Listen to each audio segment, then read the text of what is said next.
چاہے وہ خود چیز صحیح ہو، بالکل بنیاد سے صحیح ہو. تو میں اور آپ خود دیکھیں اس کی، یہ ظاہر سچویشنز کے اوپر ڈیپینڈ کرتا ہے. اور یہ بھی کہا کہ گناہ اگر کوئی چیز میں ہو رہا ہے، بے حیائی اس سینس میں وہ نہیں ہو رہی، یا بے شرمی نہیں ہو رہی، یا کوئی اور چیز نہیں ہو رہی تو گناہ ہو رہا ہے، یا اس میں کوئی سرکشی ہو رہی ہے، کسی طرح سے ناجائز کیا جا رہا ہے، کچھ ناحق طریقے سے ہو رہا ہے، تو اللہ کہہ رہے ہیں کہ پھر وہ بھی چیز غلط ہے. یعنی اگر کسی کا حق مار کے کوئی خوش ہو رہا ہے تو میں اور آپ اس کی خوشی میں شامل ہیں. اور اسی طریقے سے کوئی اگر گناہ اور زیادتی کا پتہ ہی ہے، کام ہی گناہ کا ہے، تو پھر میں اور آپ کیسے اس چیز کو کر سکتے ہیں. فرمایا اور یہ کہ دیکھیں اس میں جو باتیں بتائیے، فواحش، گناہ، سرکشی، اور چوتھی بات ہے کہ تم اللہ کے ساتھ شریک کرو جس کی اللہ نے کوئی دلیل نہیں اتاری. یہ حرام ہے. اللہ کے ساتھ میں اور آپ وہ چیزیں بتاتے ہیں کہ یہ اللہ کے حکم ہے، تو یہ ہم کیا کریں؟ شرک کریں.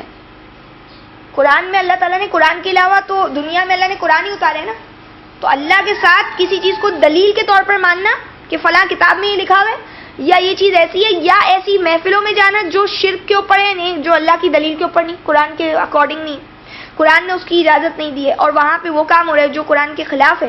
اور چاہے وہ دین ہی کی حیثیت سے آپ کو کال کی جائے کہ وہ دینی محفل سجائی گئی، تو وہ دین نہیں ہو سکتی، اور اس کی دلیل اگر اللہ نے نہیں ہے، یعنی قرآن میں نہیں دی گئی ہے، تو یہ حرام ہے. اور تم اللہ پہ وہ باتیں کرو جو تم جانتے نہیں ہو، یہ حرام ہے. اس کے اوپر سارا کانسنٹریشن ہونا چاہیے ہمارا، بجائے اس کے کہ ہم وہ حلال چیزیں جو کوئی جس میں ایسی بات نہیں ہے، قباحت نہیں ہے، اس کو ہم حرام کر دیں. آگے فرماتے 34 میں وَلِكُلِّ أُمَّةٍ أَجَلٌ، اور ہر امت کے لیے ایک وقت ہے، ایک مدت ہے. فَإِذَا جَاءَ أَجَلُهُمْ، تو جب آئے گا ان کا وقت مقرر، لا يستأخرون ساعة، نہ وہ پیچھے رہ سکیں گے ایک ساعت بھی، ولا يستقدمون، اور نہ وہ آگے بڑھ سکیں گے. کیا کہتے ہیں کہ ہر امت کے لیے ایک وقت مقرر ہے، اور جب ان کا وقت مقرر آ جائے گا تو نہ آگے وہ بڑھ سکیں گے اور نہ وہ پیچھے ہٹ سکیں گے. اچھا اب دیکھیں یہاں پہ جو بات بتائی جا رہی ہے کہ اب ایک ٹائم تک میں اور آپ سب زندہ رہتے ہیں نا، اس کے بعد تو کیا ہم سب نے مر جانا ہے. اور اسی طرح اللہ نے ہر ایک کو ڈھیل دی ہوئی ہے. شیطان کی ڈھیل جو تھی اس کو جو دی، اس نے جو مانگی اس طرح سے ملی، اور میں اور آپ کے لیے اپنا ایک ٹائم پیریڈ اللہ تعالیٰ نے دے دیا ہے. جب وہ وقت آئے گا تو پھر آگے بڑھے گا نہیں، پیچھے ہٹے گا نہیں. لہٰذا جو بھی معافی مانگنی ہے، اچھے کام کرنے ہیں، اس سے پہلے کر لیں. آیت نمبر 35، یا بنی آدم، اے اولاد آدم، اے بنی آدم، اما یاتینکم رسل، اگر تمہارے پاس آئیں گے کوئی رسول آتے ہیں، منکم تمہیں میں سے، یقصون بیان کرتے ہیں، علیکم تم پر، آیاتی میری آیات، فمن اتقا تو جو بھی تقوی اختیار کرے گا، وہ اصلاح اور اصلاح کرے گا، فلا خوف علیہم تو ان پر کوئی خوف نہیں ہوگا، ولا هم یحزنون اور نہ وہ غمگین ہوں گے. کہتے ہیں کہ اگر آپ کے پاس جب بھی رسول آئیں، رسول کہہ رہے ہیں بہت سارے رسول، اور وہ تم پر میری آیتیں بیان کریں، سب بنی آدم کو بولا جا رہا ہے، تو جو تقوی اس وقت اختیار کرے گا، اصلاح کرے گا، تو اللہ کہہ رہے ہیں ان پر کوئی خوف اور غم نہیں ہوگا. یہی بات آپ دیکھیں آدم علیہ السلام کو بولی گئی تھی اس میں سورہ بقرہ میں کہ آپ اتر جائیں، اور فَإِمَّا يَأْتِيَنَّكُم مِّنِّي هُدًى، تو جو بھی آپ میں سے میری ہدایت کی پیروی کرے گا ان پر کوئی خوف غم نہیں ہوگا. تو یہاں پہ تمام بنی آدم کو بولا جائے رسول آئے تو تقوی اور اصلاح کا راستہ اختیار کر لینا، تو پھر تم پر کوئی خوف اور غم نہیں ہوگا. تو یہ کہ میں اور آپ کو آج قرآن سے ہی اس سے پتہ چلتا ہے نا ساری گائیڈنس لینی ہے، کیونکہ رسول یہی ہمارے درمیان چھوڑ کر گئے ہیں. اور یہ کہ تقوی ساری باتوں کی بنیادی تقوی ہے، یہ قرآن ہدایت ہی متقیوں کے لیے، تو تقوی ہی ساری چیزوں کی فلاح ہے. آیت نمبر 36، والذین کذبوا بآیاتنا، اور وہ لوگ جو ہماری آیتوں کو جھٹلا رہے ہیں، واستکبروا عنہا اور تکبر کرتے ہیں ان آیتوں سے، اولئک اصحاب النار، یہی لوگ آگ والے ہیں، ہم فیہا خالدون، وہ اس میں ہمیشہ رہیں گے. یعنی اب اس کی ضد بات بتا دی کہ جو لوگ آیتوں کو جھٹلا رہے ہیں، تکبر کر رہے ہیں، اللہ کی باتوں کے اوپر عمل نہیں کر رہے ہیں، یہ آگ میں اور وہ ہمیشہ ہمیشہ رہیں گے. تو حرام تو اللہ نے جو نہیں کیا ہے تو اس کو خامخواہ حرام نہیں بناؤ، اور جو حلال کیا ہے اس کو اویل کرو، کوئی مسئلہ نہیں ہے، لیکن تقوی اور اصلاح کو مت چھوڑنا. آیت نمبر 37، فمن اظلم، تو کون بڑا ظالم ہے، ممن افترا، اس سے جو گھڑے علی اللہ، اللہ پر کذبن، جھوٹ، او کذب بآیاتی، یا اس کی آیتوں کو جھٹلائے، اولئک ینالہم، یہی لوگ ان کو ملے گا، نصیبہم، ان کا حصہ، من الکتابی، جو لکھا ہوئے کتاب سے ہے، حتیٰ یہاں تک کہ اذا جاءتہم، آئیں گے ان کے پاس، رسولنا، ہمارے فرشتے، یتوفونہم، وہ ان کو وفات دیں گے، قالوا، تو کہیں گے، اینما کنتم، کہاں ہیں وہ جن کو تدعون من دون اللہ، تم پکارتے تھے اللہ کو چھوڑ کر، قالوا، وہ سب کہیں گے، ضلوا عنا، وہ سب ہم سے گم ہو گئے، وشہدوا، اور وہ گواہی دیں گے، علی انفسہم، اپنے ہی خلاف، انہم کانوا کافرین، کہ وہ سب کافر تھے. اب کیا کہتے ہیں کہ اس سے بڑا کون ظالم ہوگا جو اللہ پر جھوٹ گھڑتا ہے یا اس اللہ کی آیتوں کو جھٹلاتا ہے. تو یعنی اب جب اللہ کی آیتیں آ گئی ہیں تو اس سے بڑا ظالم تو بندہ کوئی نہیں ہے جو اللہ کی آیتوں کے اوپر یا تو اللہ پہ جھوٹ گھڑتا ہے اور یا اللہ کی آیت کو ریجیکٹ کر دیتا ہے, مانتا ہی نہیں ہے, اس کا عمل ہی اس کے اوپر نہیں ہے. تو اب اللہ کی تو ذمہ داری ختم ہو گئی نا, اب تو بندے کی ذمہ داری تھی کہ وہ اس پہ عمل کرتا. اللہ فرماتے کوئی بات نہیں, ان کو ان کا حصہ ضرور ملے گا کتاب سے. کتاب سے مطلب جو یہ لکھی ہوئی چیز ہے. کتاب کیا ہوتی ہے؟ ریٹن فارم میں جو چیز ہوتی ہے نا, تو یعنی ان کو وہ ان کا حصہ, یعنی وہ جو انہوں نے اچھے عمل کیے برے عمل کیے, یہاں جو بات آ رہی ہے برے عمل کی, تو جو برا عمل اس سے کیا ہے اس کو اس کی لکھی ہوئی جو بھی اللہ کے پاس ریکارڈ موجود ہے وہ اس کو بھگتے گا. یہاں پہ انہوں نے تقدیر لکھ دی ہے, لیکن تقدیر نہیں ہے, مقصد یہ ہے کہ وہ کتاب جو اللہ تعالیٰ نے اس نے اپنے ہاتھوں سے یعنی لکھی ہے, اپنے اعمال کی کتاب جو ہے اس کی, تو وہ اس کو اس کا حصہ ملے گا.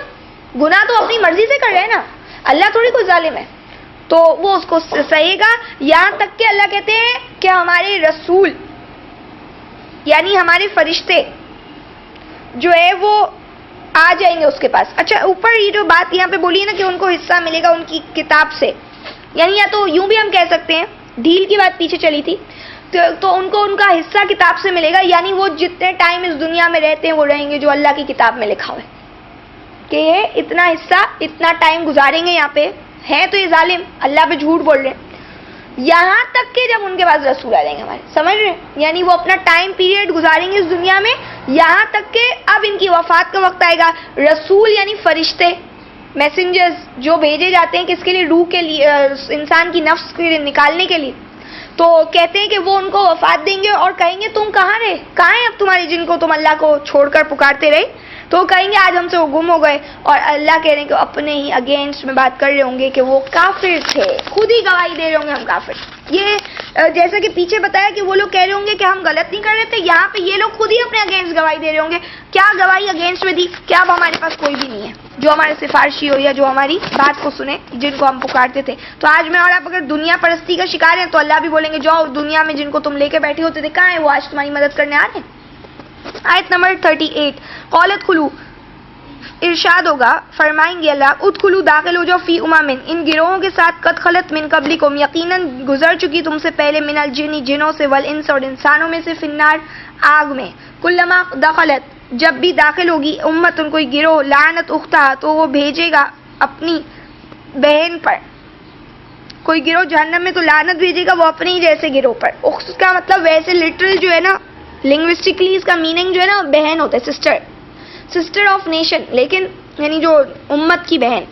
مقصد یہ ہے کہ سسٹر کا مطلب وہ والی سسٹر نہیں ہوتی, یعنی جو اس کے جیسی ہے, جیسے ہی لوگ ہیں, یعنی ایک ہی جیسے ہے. تو ہم کہتے ہیں نا یہ بھائی بہن ہی ہیں, تو ایسا لگتا ہے, تو بھائی بہن ہوتے نہیں ہیں, یعنی ایک جیسے.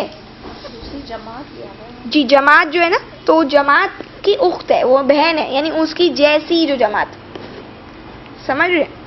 کہتے ہیں حتی عزت دارکو, یہاں تک کہ جب وہ گر چکے ہوں گے اس میں, جمیعن سارے, قالت اخراہم, تو کہیں گے اپنے بعد آنے والوں کو, لأولاہم, اپنے سے پہلوں کے بارے میں, ربنا, اے ہمارے رب, ہؤلاء یضلون, یہ تھے جنہوں نے ہمیں گمراہ کیا تھا, فآتیہم, تو دیجئے انہیں, عذابا ضعفا, دگنا عذاب, من النار, آگ کا. قالا, تو وہ فرمائیں گے اللہ تعالیٰ, لکل ضعف, ہر ایک کے لیے دگنا ہی ہے, ولکن لا تعلمون, اور لیکن تم تو نہیں جانتے.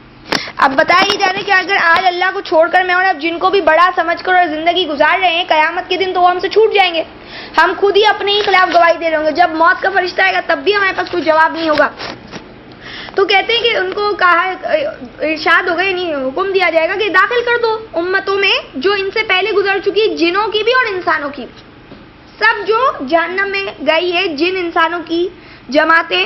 تو وہ جب جماعت نہیں آئے گی جو ان کی سسٹر ہے, یعنی انہی کی قبیل کی ہے, انہی کے جیسی تھی, اب وہ جب آئے گی ان کے اندر جہنم میں, تو وہ اس پہ لعنت کریں گے. لعنت کا مطلب کیا ہے کہ تم بھی ہمارے ہی جیسے تھے, یعنی یہ کوئی جگہ تھی آنے کی کہ تم بھی یہیں پہ آ گئے. سوچیں آپ, یعنی کیا ماحول ہوگا, آپ انہیں سوچ سکتے. آپ نے کبھی دیکھا وہ جیل میں جو سارے جیل کے اندر جو قیدی ہوتے ہیں,